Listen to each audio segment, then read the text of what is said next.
할렐루야. 찬양과 영광을 받으시게 합당하신 주 하나님 아버지, 오늘 거룩한 주일 아침 은혜 가운데 하나님 아버지께 올려드리는 이 찬양 가운데 우리의 마음에 은혜를 부어주시고 위로를 주시고 힘을 주시니 너무나 감사를 드립니다.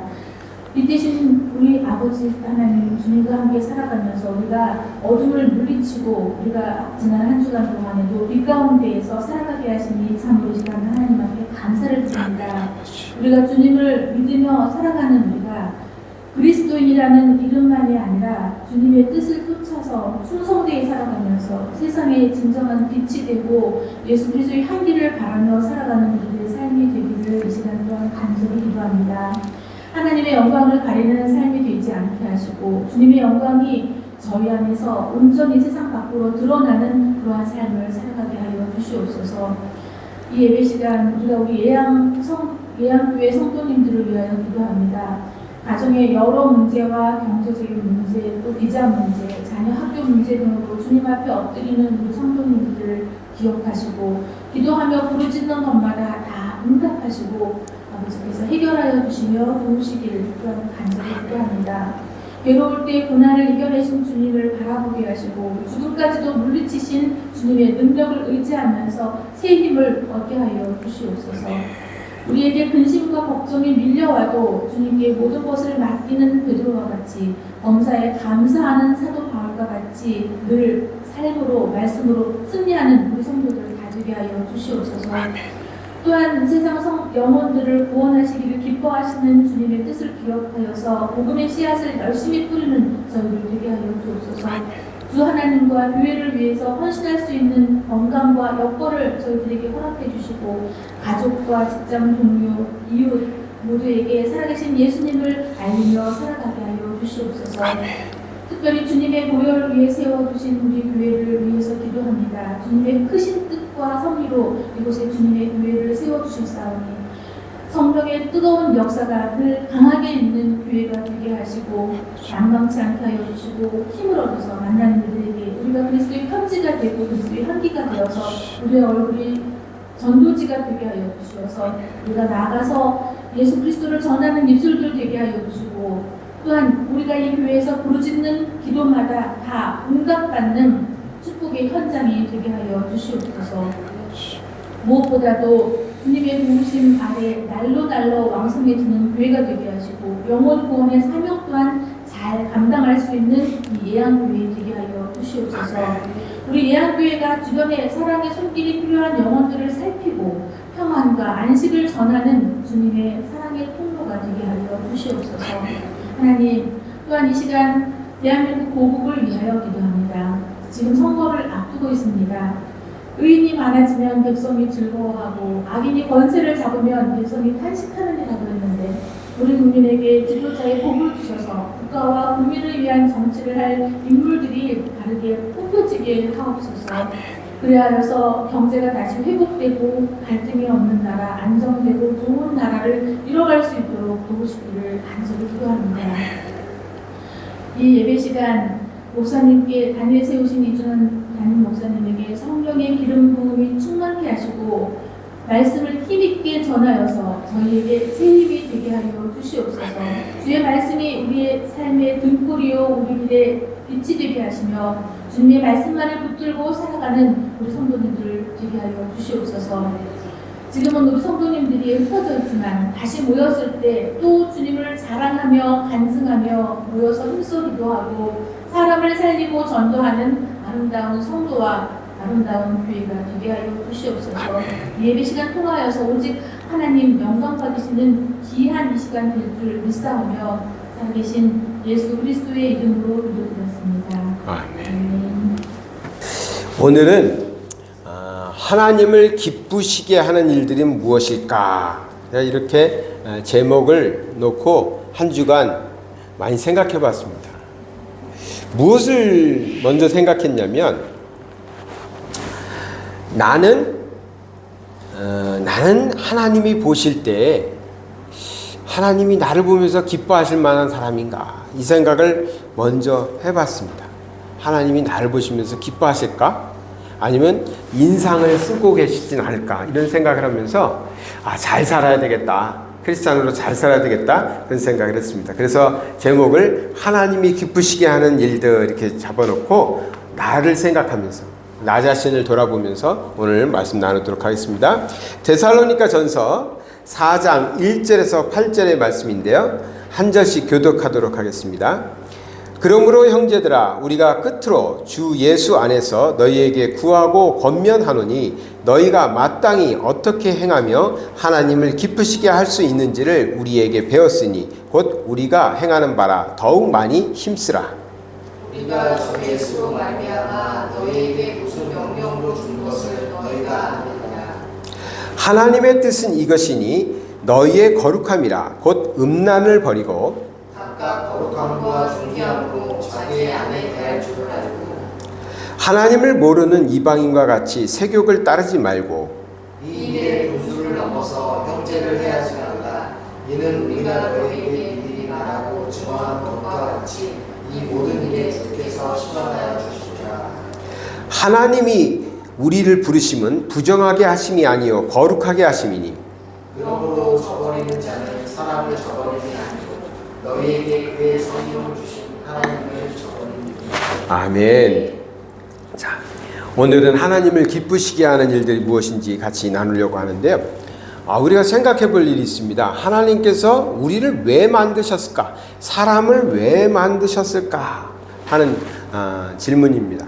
우린 다 알고 있습니다. 그리고 웨스트민스터 신앙고백서 소요리 문답부에 보면 첫 번째 질문이 이겁니다. 사람의 제일 되는 목적이 무엇이냐? 사람이 제일 중요한 목적, 첫 번째 목적이 무엇이겠느냐 이렇게 질문을 합니다. 이것에 대해서 장로교 교인들은 다 세례 문답 때 고백을 했기 때문에 세례를 받는데요. 거기에 답변은 이렇게 되어 있습니다. 하나님을 영화롭게 하는 것과 영원토록 그를 즐거워하는 것이다. 이것이 사람이 세워지고 사람이 만들어지고 사람이 하나님의 자녀가 되는 목적이다라고 고백하고 있는 것입니다. 또한 내가 살아가는 이유가 뭐냐고 물어봐도 하나님을 영화롭게 하는 것입니다. 그를 기뻐하고 즐거워하는 것입니다. 라고 우리는 답하고 있는 것입니다. 하나님께서 세상을 만드시기 전에 사람과 세상을 만드시기 전에 즉 창세 전에 하나님은 어떠셨을까? 하나님의 상태는 어땠을까? 한번 생각해 봤어요. 성경에 보면 많은 이야기 나오지 않고 흑암 중에 있었다, 공허했다, 혼돈 중에 있었다 이런 표현들이 나옵니다. 그러니까 하나님께서 세상을 만드시지 않았으니까 자존자이신 하나님만 계셨어요. 스스로 계신 분은 하나님밖에 없으니까 하나님만 계셨어요. 하나님만 계셨다라는 표현에서 떠오르는 단어가 외로우셨겠는데? 라는 생각이 들었습니다. 세상을 만드시기 전에 하나님께서 자기의 형상을 닮은 사람을 만드시기 전에는 하나님은 좀 외로우실 수 있었겠다. 그런 생각이 들었습니다. 하나님도 외로울 수 있었겠다라는 생각이 드니까 성경에서 이런 생각이 듭니다. 하나님께서 사람을 만드시고 그래서 사람이 이렇게 살아가고 있었는데 그 중에서 에녹이라는 사람과 노아가 등장을 하는데 에녹이라는 사람에게 이렇게 말합니다. 에녹이 아들을 낳고 300년 동안 하나님과 동행하다가 그를 데려가셨다 이렇게 표현되어 있거든요. 거기에 동행이라는 표현이 나와요. 동행. 그러니까 하나님과 동행했다. 하나님과 같이 걸어가고 하나님과 같은 삶을 살고 이렇게 같이 살았다. 동행했다. 이런 표현을 쓰고 있단 말이에요. 그래서 하나님이 사람을 만드시기 전에 세상을 만드시기 전에는 하나님은 혼자 외로우셨겠는데 사람을 만드시고 나더니 그 사람과 동행하셨대. 그래서 하나님이 사람을 만드셨구나. 천지창조로 돌아가서 보면은 첫째 날, 둘째 날, 셋째 날 계속 하나님이 천지를 창조하실 때 둘째 날은 궁창을 창조하셨는데 어떤 사람들은 그 궁창에 공중 권세 잡은 자 해가지고 사탄 마귀가 거기에 있어서 그날은 하나님이 기뻐하셨다는 말이 빠졌다 이렇게 해석하기도 하지만 그건 해석이고요. 어쨌든 둘째 날을 제외하고는 첫째 날, 셋째 날, 넷째 날 이 날은 기뻐하셨다고 그랬어요. 그런데 여섯째 날에는 하나님께서는 사람까지 만드셨잖아요. 사람도 만드셨어요. 그런데 사람을 만드시고 나서는 심히 기뻐했다. 이 기쁨을 강조하셨단 말이에요. 그러니까 하나님께서는 자기의 형상을 닮은 사람을 만드시고 기뻐하셔서, 다시 정리해 볼까요? 하나님이 천지를 창조하시기 전에는 성경에 나오지 않지만 암흑, 공허함, 혼돈 이런 단어를 볼 때 외로우셨겠구나, 혼자 계셔서 외로우셨겠구나. 하나님이 사람을 창조하시고 기뻐하셨어요. 그리고 그 하나님이 심히 기뻐했던 사람과 동행하시기를 원하셨던 것입니다. 하나님은 말 안 듣는 사람보다 자연 만물, 영혼이 없는 그 생물들, 혹은 물고기도 좋고 동물도 좋고, 이 동물을 키워보니까요, 그렇더라고요. 옛날부터 어렸을 때부터 키워보면 동물은 배반이라는 걸 거의 안 하죠. 배반했다는 동물 제가 별로 못 봤거든요. 그리고 먹을 거 잘 주면 주인을 잘 따르죠. 참 정직한 것 같아요. 그런데요, 하나님께서 그 말 잘 듣고 배반도 하지 않는 동물들을 통해서 영광을 받으시고 기뻐하시려고 했다면 좀 수월했겠다, 쉬웠겠다. 근데 왜 하필 사람을 통해서 하나님은 기뻐하시려고 해서 사람을 따로 만드셨거든요. 하나님의 형상까지 넣어가면서. 그랬더니 이 사람들은 배반하죠. 배반은 안 해도 자꾸만 말 안 듣고 딴짓하죠. 목이 곧은 복생이 돼가지고 자꾸 원망하죠. 그런데도 하나님은 그 사람을 선택하셨어요. 왜? 하나님 기뻐하시려고. 진정한 기쁨을 누리시려고 우리에게 자유의지까지도 주셨어요. 그래서 우리는 하나님을 섬길 수도 있고 안 섬길 수도 있고 믿을 수도 있고 안 믿을 수도 있고, 우리의 선택이야. 근데 하나님께서는 그거 없애버렸으면, 그거 안 줬으면 다른 동물들처럼 배반도 하지 않고 끊임없이 하나님을 찬양하면서 살았을 텐데, 그렇게 만들지 않고 스스로 마음에서 우러난 마음으로 하나님을 사랑하고 하나님을 기뻐하고 하나님의 일을 하도록 우리에게 자유의지를 주셨어요. 근데 그 자유의지가 있다는 것 자체가 하나님을 닮은 거죠. 그냥 로봇을 닮은 게 아니라 하나님을 닮아 있다는 것입니다. 그래서 하나님께서는 사람을 만드시고 사람을 통해서 기뻐하시길 원하셨어요. 그래서 우리 사람들, 우리 영혼들이 제일 되는 목적은 하나님을 영화롭게 하는 것이다. 그를 기뻐하게 하는 것이다. 이것이 우리의 삶의 목적인 것입니다. 우리는 크리스찬입니다. 크리스찬이기 때문에 이런 하나님의 뜻을 잘 깨닫고 하나님의 뜻대로 살아야 되죠. 우리가 크리스찬이라는 것은 하나님께 속한 사람인 것이지 하나님이 나에게 속한 것이 아닙니다. 이게 주객이 자꾸만 전도돼가지고 하나님이 우리의 필요에 따라서 나타나시고 우리의 필요에 따라서 계셔야 되는 분처럼 인식하시는 분들도 있어요. 그래서 내가 믿어주면 하나님이 나를 위해서 무슨 일을 하는 것처럼, 내가 교회를 나가주면, 내가 예배를 드려주면, 이런 착각을 하는 경우들이 많단 말입니다. 정말 옛날같이, 옛날 예언자들, 선지자들 같이 독사의 자식들아 하면서 정말 성경 말씀을 바로 전하고 하나님의 뜻을 바로 전해야 되는데, 오늘날 그러지 못하는 부분들도 저 같은 설교가들도 참 회개해야 될 부분이라고 생각을 합니다.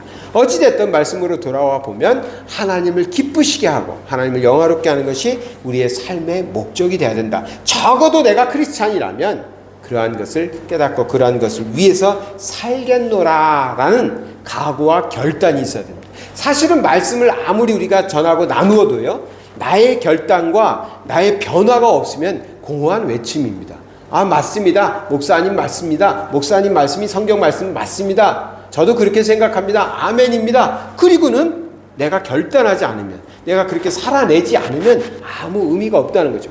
의미가 없을 뿐만 아니라 하나님은 어쩌면, 제 생각입니다, 어쩌면 하나님은 분노하실 것 같아요.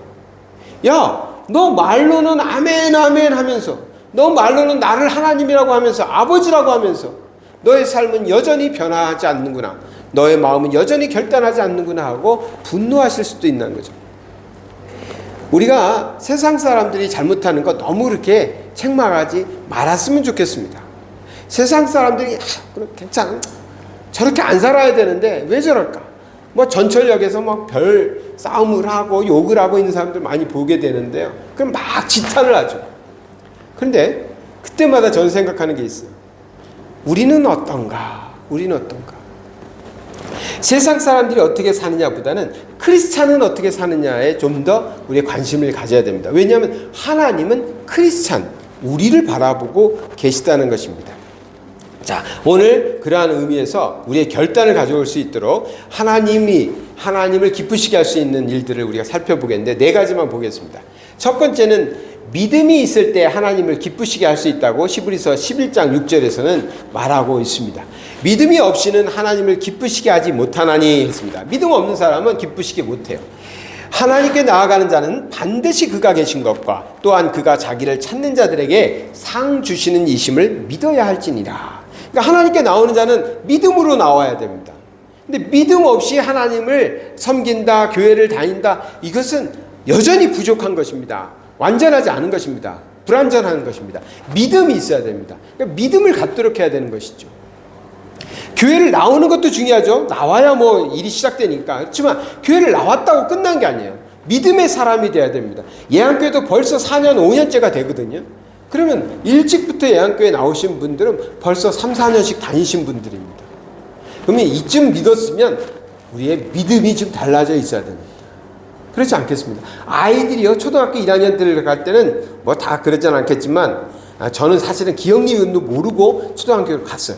중학교 갈 때도 시골에서 혼자 놀다가 그냥 중학교 입학식 날 가봤더니 아이들은 선행학습을 해가지고 알파벳을 다 알고 뭐 IM 탐도 알고 왔어요.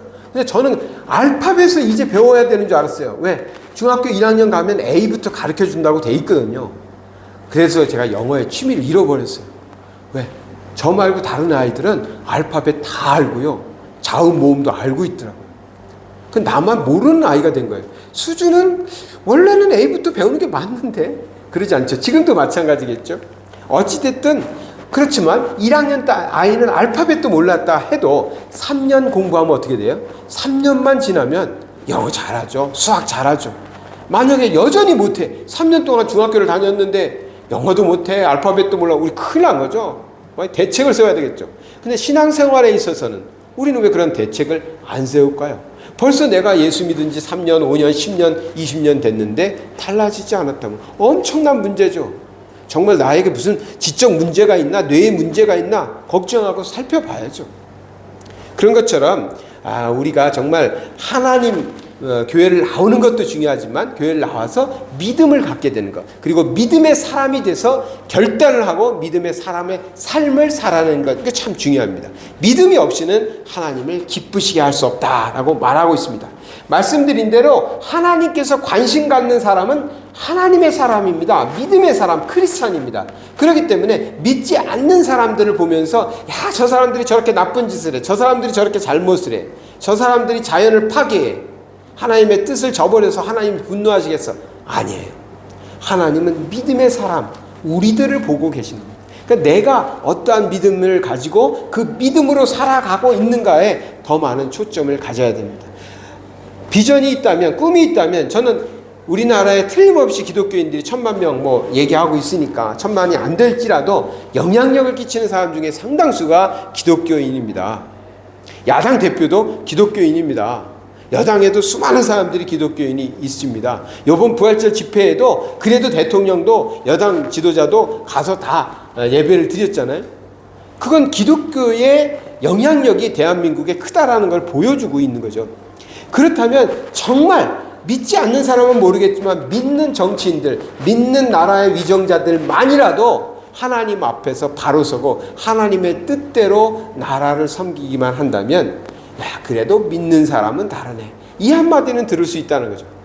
우리나라 상황이 국제적인 뭐 관계도 있고요. 우리나라의 배경도 있고 북한과의 관계도 있고 경제적인 이유도 있고 좌우의 문제도 있고 또 빈부의 격차도 있어서 이게 어떤 사람이 정권을 잡는다, 여당이 좋다, 야당이 좋다 아무리 얘기해도 저는 쉽지는 않을 것 같아요.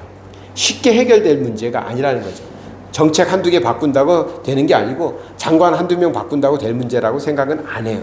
그렇기 때문에 그거는 점진적으로 어떻게 돼가기를 기대하지만 그래도 우리가 한순간에 바꿀 수 있는 것은 믿는 사람들의 모습, 태도는 우리가 회개와 결단을 통해서 바꿀 수 있으니까 적어도 믿지 않는 사람 얘기하지 말고 하나님을 두려워할 줄 안다는 크리스찬만이라도 바르게 한다면 하나님은 우리를 보시면서 기뻐하시겠다. 대한민국을 보시면서 기뻐하시겠다 하는 것입니다.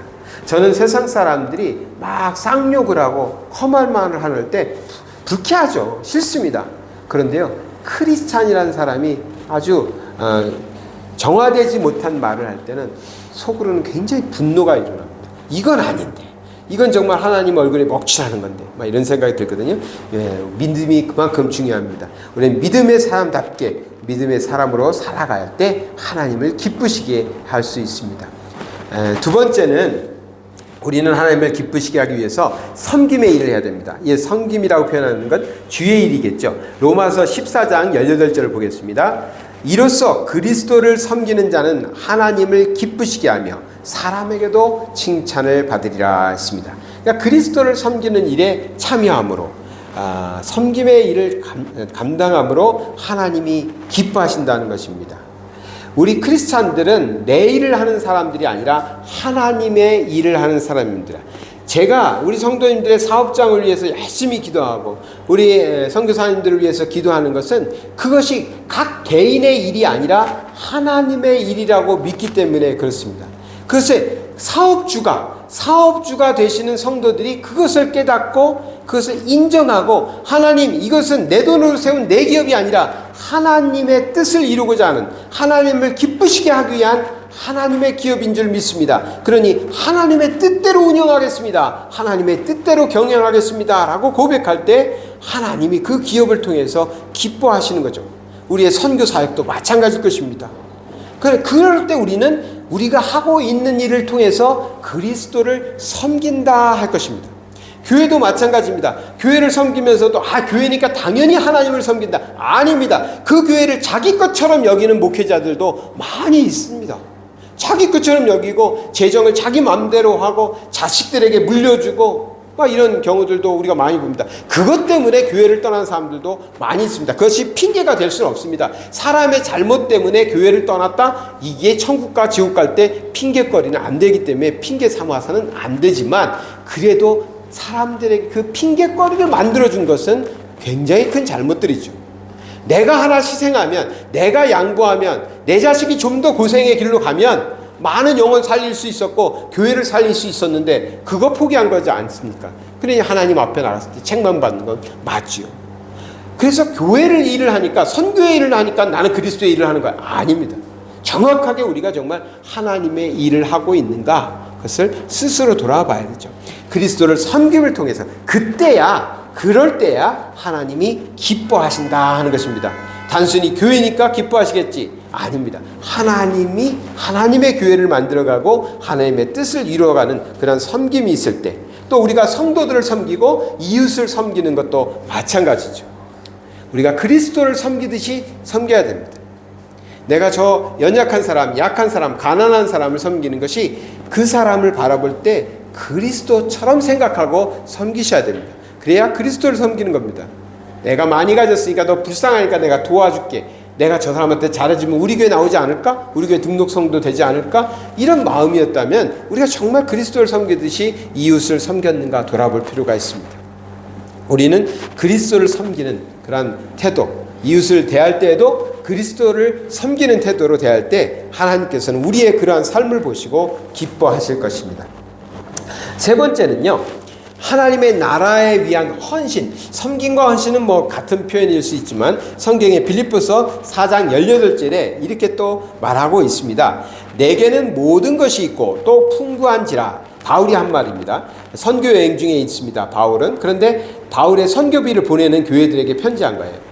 에바브로디도 편에 너희가 준 것을 받음으로, 선교비를 받았죠. 내가 풍족하니 이는 받으실 만한 향기로운 제물이요 하나님을 기쁘시게 한 것이라. 그러니까 향기로운 제물, 하나님께 드려진 이 예물이 하나님께서는 그 예물을 보시고 기뻐하셨다 하는 것입니다.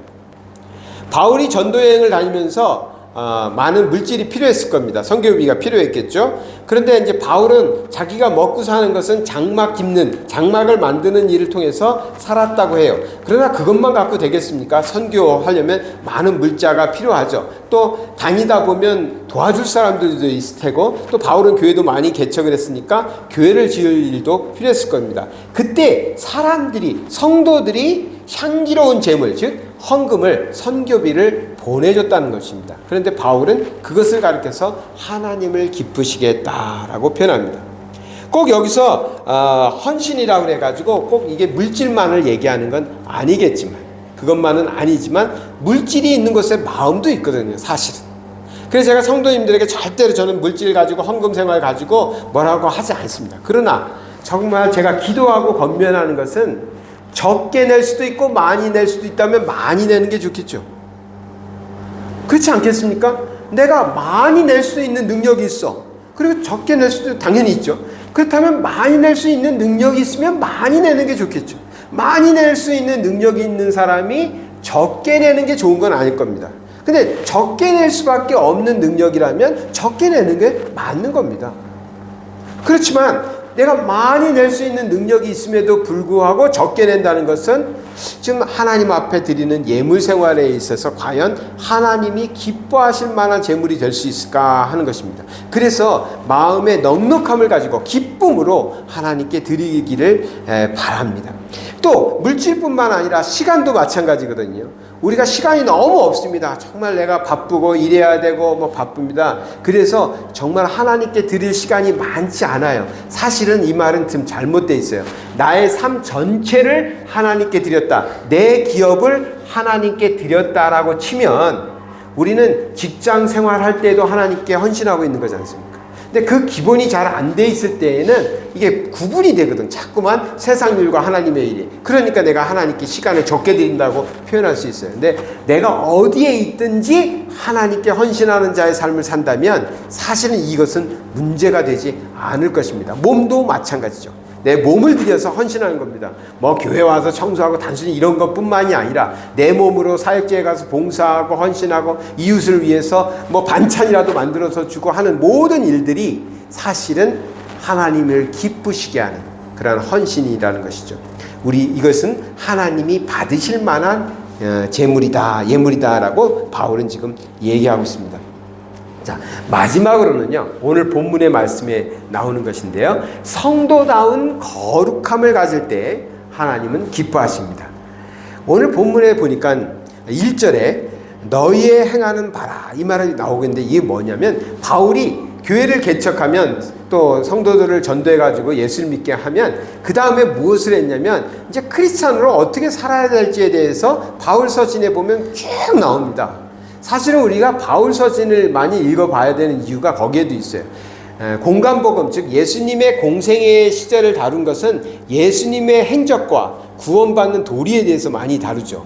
예수 믿고 구원받고 회개하고 구원받고 그거 많이 나와요. 근데 바울 서신은 바울이 복음을 전한 초대 교회들에게 편지를 보내고 있단 말이에요. 그럼 예수를 믿은 너희는 어떻게 살아야 되는지에 대해서 초점을 맞추죠. 마지막에는 이게 누가 졌는지는 모르지만 야고보서에 가면 행함이 많이 강조되고 있는 것을 볼 수 있습니다. 근데 이미 바울은 뭐라고 했냐면 내가 너희에게 가르쳐줬고 너희는 배웠다. 이지 너희들이 그것을 행하고 있다라고 표현하고 있습니다. 뭘 행하고 있냐? 성도답게 살아가는 것. 성도답게 살아가는 것. 한번 볼까요? 3절에는 거룩함이라고 표현했어요. 하나님의 뜻은 이것이니 너희의 거룩함이라. 그 다음에 음란과 세욕과 뭐 이런 거 다 버리라고. 또 아내 사랑하는 것 이런 얘기들 나오잖아요. 그러니까 한마디로 거룩함을 갖는 것. 성도다운 거룩함을 갖는 것이 우리가 성도다워짐으로 성도답게 거룩한 삶을 살아감으로 하나님을 기쁘시게 할 수 있다라는 것입니다. 우리나라는 고아를 수출했다고 조롱을 당하지만 그래도 미국 사람들은 크리스찬 정신들이 좀 있어요. 많은 불쌍한 아이들을 입양해 가서 잘 키워준 사람들이 대부분입니다. 극소수가 나쁜 데 이용하기 위해서 했지만 대부분의 사람들은 크리스찬의 마음으로 하나님의 마음으로 제일 가난한 나라, 그 당시에 우리나라가 세계에서 제일 가난할 정도로 못 살았으니까요. 그 전쟁통에 고아된 아이들을 많이 입양해 가서 좋은 사람 만들려고 키웠죠. 교육도 잘 시켜주고 예쁜 옷 입혀주고 이랬단 말이에요. 그러면 그 양녀된 사람은 어떻게 자라나야 됩니까? 그 부모의 마음을 깨닫고 부모처럼 자라나야죠.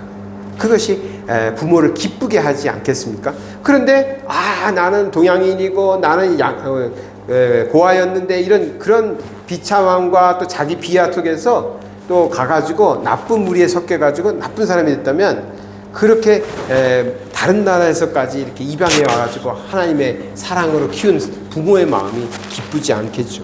그러니까 하나님이 우리를 보실 때에도 내가 너를 내 독생자 예수 그리스도를 주기까지 목숨을 내놓고 주기까지 너를 내 아들 삼았는데, 그렇다면 하나님이 우리에게 기대하시는 것은 이제 하나님의 자녀다운, 제가 지난번에 하나님 자녀의 수준이라는 표현을 썼다고 그랬잖아요. 사실은 하나님 수준으로 우리가 살지 못하겠죠. 그러나 하나님이 기대하는 것은 나와 닮아가기를 하나님은 기대하실 겁니다. 그런 것처럼 우리의 거룩함이 있을 때 하나님은 기뻐하시죠. 성도다운 거룩함을 우리는 만들어 가야 합니다. 그러한 내용들을 이제 쭉 설명하고 있어요. 거룩함과 존귀함으로 자기의 아내 대할 줄을 알고, 하나님을 모르는 이방인들처럼 세교에 따르지 말고, 이 일에 분수를 넘어서 형제를 해하지 말라. 뭐 이런 표현들이 쭉 나오죠. 우리가 지금 보니까 또 선거철이 되니까 더 많이 심해졌잖아요. 서로를 해하고 비방하고 서로의 흠집을 끄집어내고 막 이런 일들이 굉장히 많은데, 사실은 이것은 하나님의 뜻은 아닙니다. 이렇게 해서 내가 당선될 수는 있겠지만, 일시적으로는 될 수 있고 국회의원은 되겠죠. 그렇지만 하나님의 뜻은 아니다. 우리 이것은 좀 외쳐야 되지 않을까. 하나님의 뜻, 거룩한 성도의 모습은 아니다는 겁니다. 요번에 좀 하나님의 뜻대로 거룩한 성도의 품이, 어쩌면 품인데 그것을 지켜서 국회의원 선거에서 떨어지는 사람들도 있었으면 좋겠습니다. 그러면 사람들이 그 사람에 대해서 다른 평가를 하고, 우리 국민들이 좀 더 성숙했을 때는 이제는 그러한 사람들이 나라를 맡을 수 있지 않을까, 그런 기대를 해봅니다. 그 다음에 마지막에 보면 하나님이 우리를 부르심은 부정하게 하심이 아니요 거룩하게 하십니다. 나를 선택하신 것은 너 죄를 짓는 그 모습 그대로 살아나는 게 아니라 거룩하게 하십니다. 그러니 너희가 거룩함을 따르지 않고 그것을 버려버린다면 성령을 버리는 것이고 하나님을 버리는 것이다 라고 말하고 있습니다. 우리가 거룩함을 가지고 살아갈 때 우리는 하나님을 따라가는 자, 하나님을 믿는 자, 하나님의 자녀가 되는 것이고, 그러한 자녀들을 볼 때 우리 하나님께서는 기뻐하시는 거죠. 오늘 말씀을 두서없이 전한 것 같은데요, 하나님께서는 우리를 보시면서 기뻐하시기를 원하십니다. 우리를 보고 인상 쓰고 슬퍼하시기를 원하지 않죠. 우리를 보시고 기뻐하실 수 있도록 무엇보다도 믿음을 가지시고요, 또 그리스도를 섬기며 또 헌신의 삶, 그리고 나의 삶이 그것을 통해서 거룩한 하나님의 자녀의 삶이 되어가시기를 바랍니다. 사랑의 주님, 감사드립니다. 오늘 예배를 통해서 우리가 좀 더 하나님의 뜻을 찾아가며 또 하나님을 기쁘시게 하는 자의 삶을 살아갈 수 있도록 우리에게 말씀 주시고 또 우리에게 믿음 주셔서 결단하고 살게 해주심을 감사드립니다. 이제 성령님 우리와 함께하여 주셔서 하나님이 기뻐하실 수 있는 믿음의 사람, 하나님을 섬기는 사람, 하나님께 헌신하는 사람, 거룩함을 가지고 살아가는 성도의 모습으로 살게 하여 주시옵소서. 이제는 우리 주 예수 그리스도의 은혜와 하나님의 넓고 크신 사랑하심과 성령님의 감화 감동 역사 충만하심이 하나님의 말씀 붙잡고 하나님을 기쁘시게 하기 위하여 삶을 살아가는 하나님의 거룩한 백성들 위해 지금부터 영원토록 함께 하실지어다. 아멘.